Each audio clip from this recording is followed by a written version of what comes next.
মোদি ঝাড়গ্রামে ঝালমুড়ি খেলেন, মানে তার যে প্রটোকল ভেঙে ঝালমুড়ি, কি বলবো? মোদি তো নিজস্বতা বলে কিছু নেই, সবটাই তো দিদিকে নকল করে চলছে।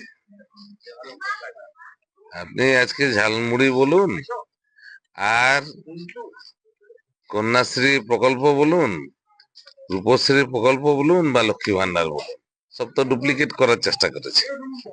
তো সেটাই দিদিকে অনুকরণ করে করেছে, কোনো লাভ নেই মোদির। মানুষকে লাইনে দাঁড় করাবে, মরবে, মানুষকে বাঁচার যে অধিকার সেটা তুমি কেড়ে নেবে, তারপরে দিদিকে অনুকরণ করবে, এই দ্বিচারিতা হবে না। দিদিকে অনুকরণ করলে দিদির মতো করে চলতে হবে।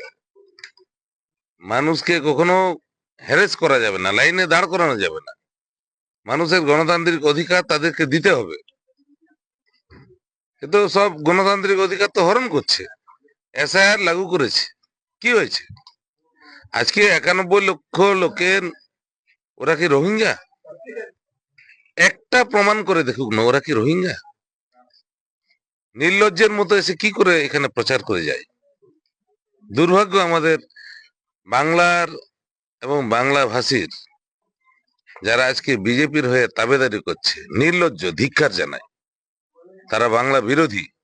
যারা এখানে বিজেপির হয়ে কাজ করছে তাদের প্রত্যেকেই হচ্ছে বাংলা বিরোধী। আমি ধিক্কার জানাচ্ছি।